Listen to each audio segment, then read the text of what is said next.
ये बात आप जरूर स्वीकार करें कि सोते समय आपको बहुत सावधान रहना है। और प्रायः गलती सोते समय करते हैं उपासक की, कोई प्रपंच की बात याद करते हुए या मोबाइल देखते हुए या कोई गंदी चेष्टाओं का आपकी रात बेकार चली जाएगी। अगर गंदी चेष्टा हो गई तो सुबह भी बेकार हो जाएगी, दिन भी बेकार हो जाएगा, निरुत्साहित हो जाओगे। सोते समय आपको समय नहीं देना व्यर्थ चिंतन का। उसी समय विषय चिंतन होता है, उसी समय विषय भोग की आकांक्षा जागृत होती, उसी समय विषय देखने की इच्छा होती। मोबाइल है तो जिस समय आप अपनी शैया पर जाएं स्विच ऑफ कर दें। उसमें मैसेज घंटी आने का कोई भी रास्ता मत रखें। मान लीजिए आप उपासक हैं भगवत प्राप्ति के, 30-35 वर्ष ये नहीं था तो सब मर नहीं गए थे। और बोले इमरजेंसी, जब इसकी 30-35 वर्ष से पहले इसकी कोई रचना नहीं थी, मुझे लगता है, क्योंकि 30-35 वर्ष में ही इसका विस्तार देखा है। नहीं तो कभी किसी के पास मोबाइल नहीं। कोई बड़े अधिकारी तो इतना बड़ा वो, इतना बड़ा वाला वो ऐसे रखते थे। नहीं तो मोबाइल तो हमें लगता है 30-35 वर्ष। तो फिर इमरजेंसी कैसे चलती थी? कैसे चलती थी इमरजेंसी? और आप ब्रह्मा हो क्या कि इमरजेंसी संभाल लोगे? स्विच ऑफ करो। जो सब इमरजेंसी संभालने के लिए तैयार, रात दिन न सोता है, वो हर समय जागृत रहता है, वो हमारा आराध्य देव है। स्विच ऑफ करो, चिंतन लगाओ श्री जी का। ये जो रात्रि के शयन के समय मोबाइल में इधर उधर दृश्य देखने हैं, अपने सर्वनाश का बीज बोना है। मान लो, हमारी प्रार्थना मान लो, ये उस समय मन आपको परेशान करेगा जब कमरे की सिटकिनी अंदर से बंद होगी। सबसे प्रार्थना है रात्रि के शयन के समय।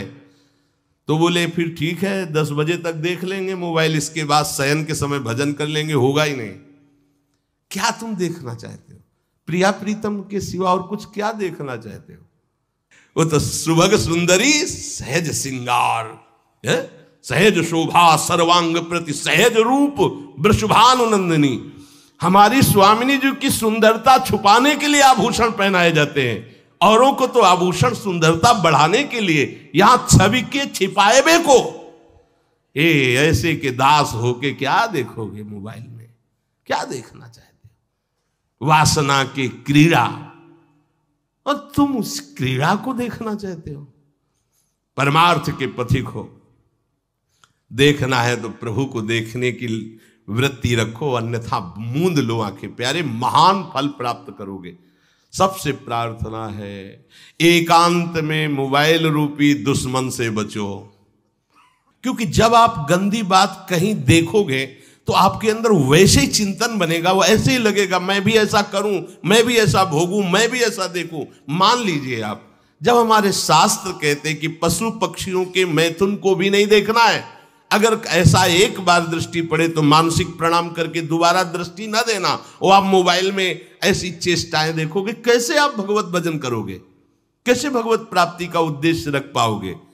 ये कलयुग की बहुत महीन चाल है कि उसके बिना काम नहीं चलेगा और हम तुम्हें काम से युक्त कर देंगे। इसके बिना काम चलेगा नहीं, तुमको रखना पड़ेगा। और जब तुम इसे रखोगे तो हम काम अपना कर लेंगे। कलयुग ने कहा हम अपनी व्यवस्था बना लेंगे। यहां कह रहे जब आप नींद में जा रहे हैं तो बिल्कुल मानो मृत्यु शैया पे जा रहे हैं। आपको उस समय नाम जप में बहुत ध्यान देना है, कहीं मन बहक ना जाए। तो क्या होगा, 5-6 घंटे जो आप लेटोगे ना, वो भी भजन हो जाएगा। हमारा जो सततम योमाम स्मरति नित्यशा है ना, ये पूरा हो जाएगा। नहीं, उस समय हम सो जाएंगे तो हमारा 6 घंटे का भी योग हो गया, 6 घंटे भजन रुक जाएगा। और ये 100% पक्की बात अनुभव की कहते हैं। यदि सोते हुए भजन करोगे तो जगते, कई बार तो पकड़ा है कि अगर आधे पद में बेशुद्ध हो गए तो वो पद पूरा जगते ही शुरू हो गया है। मतलब बीच में स्थिति भागवती की रही। जैसे बेहोश करते समय हमने कहा था जब ऑपरेशन के हमें बता देना, तो उनका बाबा अब इंजेक्शन लगाने वाले हैं तो वो 1 मिनट हमें केवल दीजिए, अपनी चित्तवृत्ति। तो जब होश आया तो वही पहले चिंतन चल रहा था, वही चिंतन। जैसे सोने के समय बेहोश हुए तो जगने के समय वही चिंतन, ऐसे ही इंजेक्शन से जब बेहोश हुए और जब होश आया तो वही चिंतन चल। बहुत बड़ा चमत्कार अभ्यास का है। नींद खुले तब से लेकर गाढ़ नींद आने तक स्मरण में कभी रुकना नहीं। और आपको एक छूट दे रहे हैं। कभी कभी क्या होता है कि एक मंत्र में, एक नाम में जैसे बहुत देर अभ्यास करते हैं तो मन उबने लगता है। इसका स्वभाव है, ये अनुभव की बातें कहते हैं। इसका स्वभाव है नवम नवम, नहीं तो ये मतलब, तो इसको हम लोगों ने कैसे फंसाया है। जैसे गुरु मंत्र जप रहे, अब 2-3 घंटे लगातार गुरु मंत्र जप, अब इसको उबन बढ़ी, अब ये छोड़ रहा है, बीच बीच में पता चलता है छोड़ना चाहता है, छोड़ रहा है, तुरंत इसको नाम में फंसाया। अब थोड़ी देर नाम में चला, फिर उब रहा है, बहुत विचित्र है ये, अब उसको फंसा दिया। और पीछे की बात अभ्यास के समय, नमामि शमीशान निर्वाण रूपम विभुम व्यापकम ब्रह्मवेद स्वरूपम। चिंतन, पदगान कर रहे, ये भगवान शिव पदगान कर रहे हैं और उसका चिंतन, निर्वाण रूपम विभुम व्यापकम ब्रह्मवेद स्वरूपम। अब अपने यहां अवसर है, सुंदर सुंदर कोई पद गुरु मंत्र जब करते हुए मन जब उमने लगे, राधा वल्लभ श्री हरिवंश, राधा वल्लभ श्री हरिवंश, राधा वल्लभ श्री हरिवंश, इसमें भी उमने लगे, शुरू कर, जोई जोई प्यारो करे सोई मोही भावे, भावे मोही जोई, इसमें भी उबले लगे। सुधा निधि का कोई एक लाइन ले लो, ब्रह्मेश्वरादि सुदुरूह पदारविंद श्रीमत् पराग परमाद्भुत वैभव, ब्रह्मेश्वरादि सुदुरूह छोड़ना नहीं है, तू भाग में नवम नवम दे रहा हूं, नवम नवम।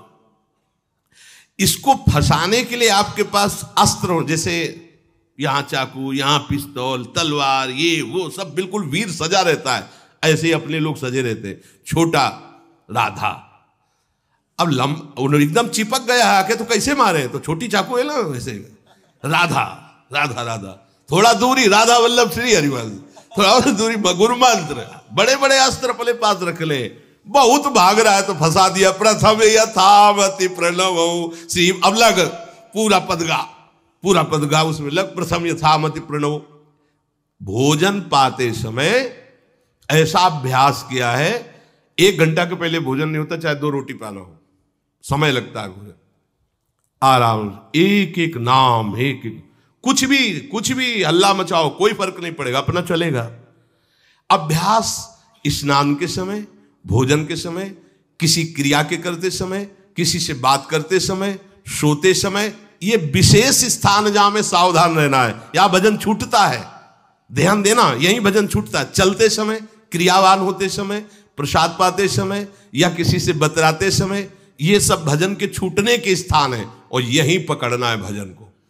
जब आपको बिल्कुल न लगे तो मानसिक सब बंद कर दो और गुनगुनाने लगो। जो धुनी आपको अच्छी लगे उसी में नाम, कोई नाम लेके, संसार का चिंतन न होने पावे, चाहे जो कुछ तुम जहां तुम्हारा मन आवे, गंगावरी गोदावरी, कुछ भी, भागवतिक चिंतन के सिवा संसार के चिंतन न होने पाए। पहले ऐसे अनन्य बनो, फिर बाद में अनन्यता आती, रसना कटो जो अनरट। हाँ भी विषय चिंतन कर रहे हैं, प्रपंच कर रहे हैं, बोले रसना कटो जो अनरटो, और नहीं बोल सकते, प्रपंच बोलेंगे बस, रसना कटो, ये शब्द वहां नहीं आते। पहले हम आपको छूट देते, भक्त चरित्र, भगवान की चरित्र, नाम, कीर्तन, मंत्र, जो भी चाहो, संसार का चिंतन मत होने देना, पहले ये पकड़ो, फिर आगे चल करके जब पवित्र हृदय होगा तब ये निष्ठा आती, रसना कटो जो अन रटो, निरखियन फुटो नयन। मान लो संसार का चिंतन नहीं करने देना है इसको, आप जैसे बने वैसे करो भागवतिक चिंतन, कोई नाम ले लो, कोई मंत्र ले लो, तुम्हें जो प्रिय लगे, हम छूट देते हैं।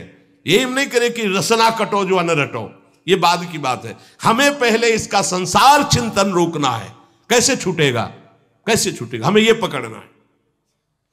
नहीं तो निष्ठा की बात, जो हरि नाम जगत त्रिशिरोमणि वंश बिना कबहू, हरिवंश बोलेंगे नहीं, हरि बोलना नहीं है, हरि बोलना नहीं, क्योंकि जो हरिनाम जगत त्रिशिरोमणि वंश बिना, और हरिवंश बोलना नहीं है क्योंकि प्रपंच में रति। तो क्या करो, जो तुम्हें प्रिय लगे पहले उसे पकड़ो, ये हम अंदर की बात कह रहे, प्रवचन की बात नहीं कह रहे। मन को फंसाना है हमें। राम कृष्ण हरि जहां लगे इसको लगा, पहले इसको फंसाओ, संसार का चिंतन न होने दे। गीता भागवत भक्त चरित्र कुछ भी कहीं भी इसे फंसाओ, पहले संसार का चिंतन न होने दो, फिर लाओ इसको घुमा के निकुंज वाटिका में, फिर तो भागेगा ही नहीं, फिर नहीं भागेगा।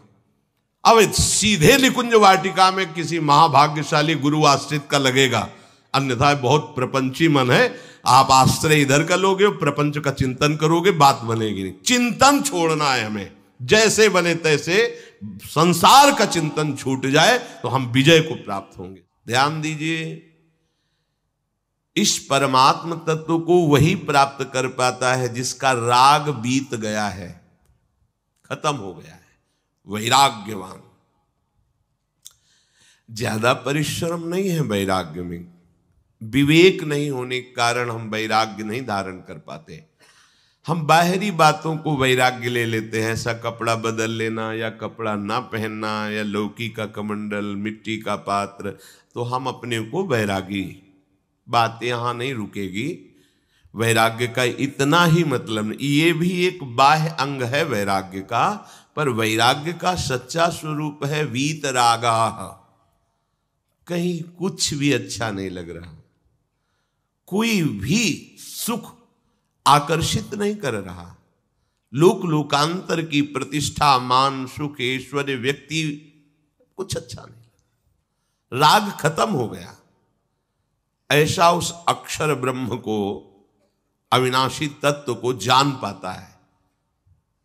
जगते भयो फिरे बैरागी। जैसी हरिवंश प्रपंच बंच सब ये काल ब्याल को खायो।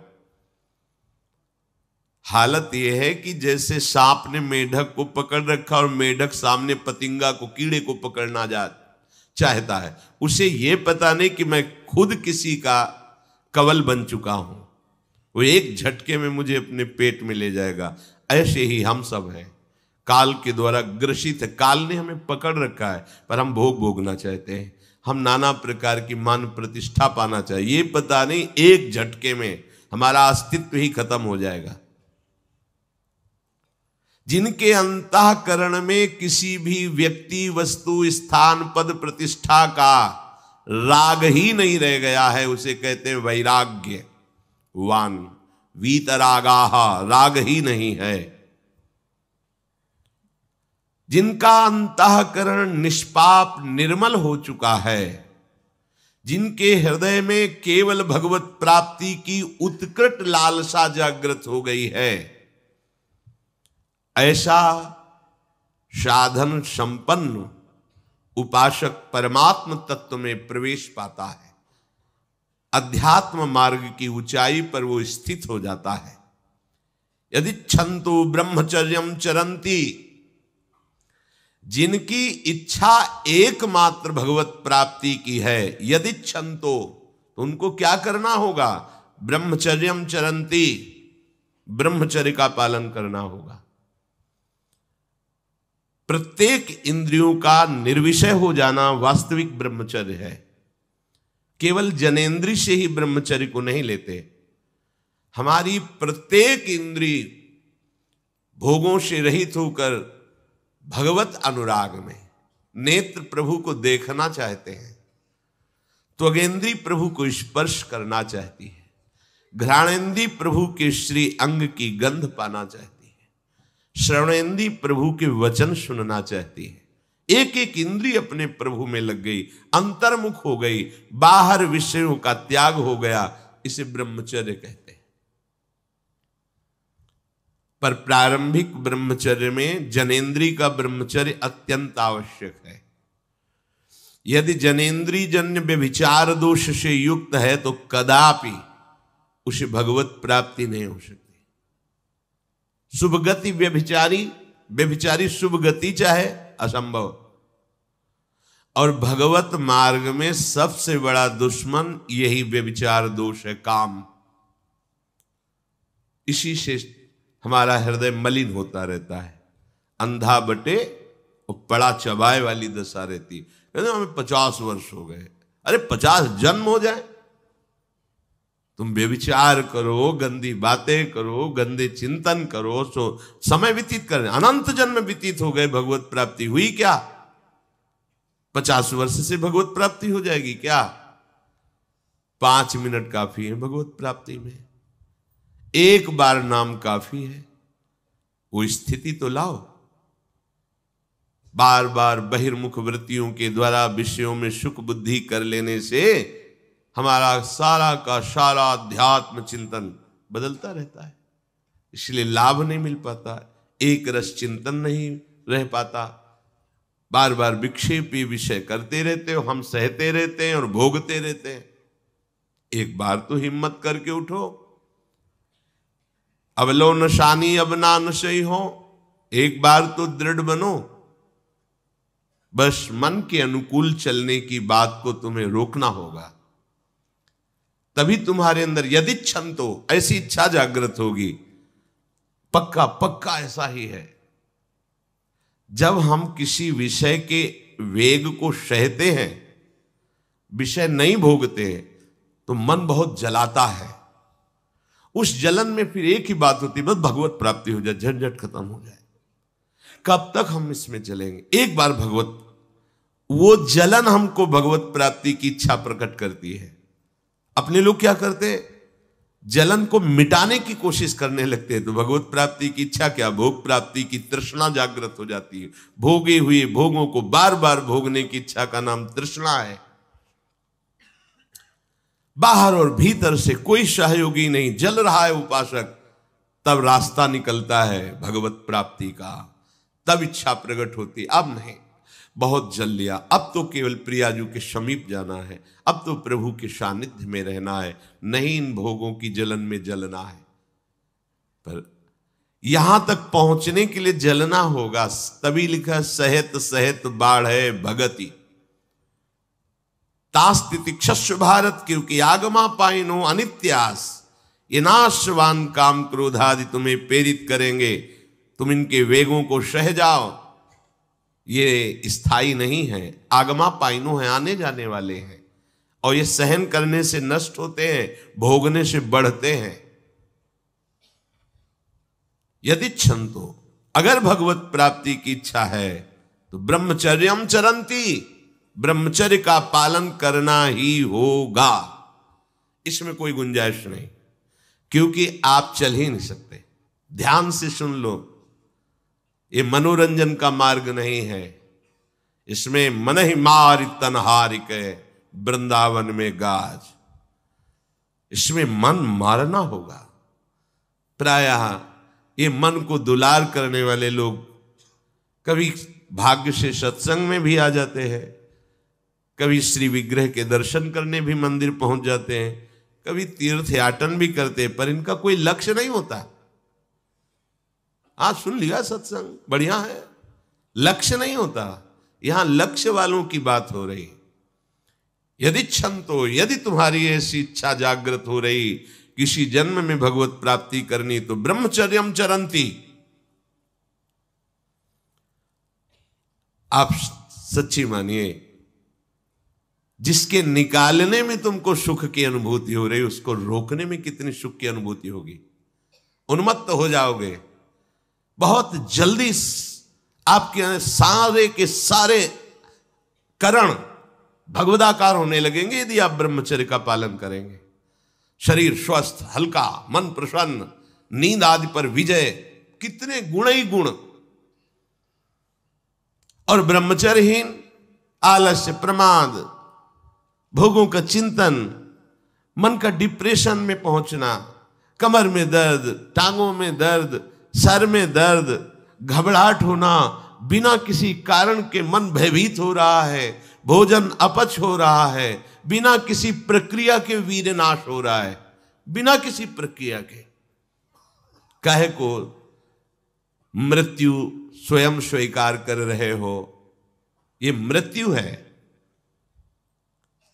चाहे भगवान दत्तात्रेय जी बोल रहे हैं या भगवान कपिल देव जी बोल रहे हो, जब उपासक को संबोधन करते हैं भगवत प्राप्ति के लिए, तो कहते हैं कि इस भोग वृत्ति को साक्षात मृत्यु रूप देखो, ये मृत्यु है तुम्हारी। जब शरीर राग त्यागना है तो तुम शरीर से भोग भोगोगे तो आसक्ति शरीर की पुष्ट होगी, आसक्ति भोग सुख की पुष्ट होगी, है नहीं। कितने दिन शरीर रहेगा, कितने दिन भोग रहेंगे। विचारवान बनो, ब्रह्मचर्यम चरंती, ब्रह्मचर्य का पालन करो। उपासक जो ब्रह्मचारी होता है उसका खिला हुआ चेहरा रहता है, जैसे कमल खिला हुआ, बिना किसी कारण के उसकी मुख मुद्रा में प्रसन्नता होती है। जो ब्रह्मचर्यहीन होता है बुझा हुआ चेहरा होता है, तेजहीन, बिना किसी कारण के वो शोकग्रस्त लगता है। बैठा है, आपको लग रहा है शांत है, लेकिन आप चेहरे को देखो, वो एक शोकग्रस्त है, कुम्हलाया हुआ चेहरा, अशांत चेहरा। मुख प्रसन्न, तन तेज विराजा, यह है ब्रह्मचर्यम चरंती, भगवत आराधन संपन्न उपासक का। जैसे आग में पैर रखते हुए कोई चले तो कैसे चलेगा, ऐसे ही ब्रह्मचारी की पहचान है। इतनी स्फूर्ति उसके अंदर होती, जैसे आग में चलने वाला पूरा पैर नहीं रख पाएगा, अगला कदम रख देगा क्योंकि ताप लग रहा है, ऐसे उसकी स्फूर्ति होती पैरों में। उसकी आंखें एकाग्र रहती है, चंचलता इधर उधर या बार बार झपकना यह विषयी पुरुष का लक्षण है। बार बार पलक झपकना यह विषयी पुरुष का लक्षण है। इधर उधर ताक झांक, चंचलता, ऐसा बैठे तिनका तोड़ रहा है, पैर हिला, ये सब विषयी पुरुष के लक्षण है। ये तो बिल्कुल साधारण स्पष्ट दिखाई देता है आदमी विषयी है या ब्रह्मचारी, एक सेकंड में लक्षण होते हैं। आपको जब भगवत मार्ग का अवसर मिला है तो गृहस्थ हो, संतान हो गई, ब्रह्मचर्य से रहो। नहीं चाहिए संतान तो भ्रूण हत्या, गर्भ हत्या जैसे महापाप करने की क्या जरूरत है। उसी वीर से संतान उत्पन्न होती है जिसको आप नष्ट कर रहे हो, जिसको आप ऐसे पानी में बहा रहे हो, व्यर्थ फेंक रहे हो, तो उसको भ्रूण हत्या का पाप लग रहा है, तो तुमको पुण्य लग रहा है, वीरपात कर रहे हो तुम्हें भी वही हत्या लग रही है, क्योंकि उसमें वही जीवात्मा है जो मां के गर्भ में जाके बालक रूप धारण कर लेती है, उसको तुम नष्ट कर रहे हो। पर बुद्धि भ्रष्ट हो गई है, समझ में नहीं आता, व्यर्थ में वीरपात करते हो, व्यर्थ में। तुम्हारा भजन बनेगा, तुम अध्यात्म के योगी बनोगे, मजाक है अध्यात्म का मार्ग। होश में हो जाओ, ये मन के दुलार को बंद करो। जब तक इच्छा ही नहीं भगवत प्राप्ति की तो फिर तुम कैसे भगवत प्राप्ति कर पाओगे। भगवत प्राप्ति की इच्छा कैसे होगी जब तुम्हारी इस तरह से निंदनीय वृत्तियां हैं।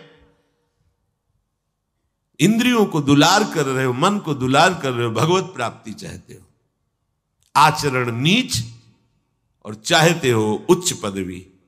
सावधान हो जाओ।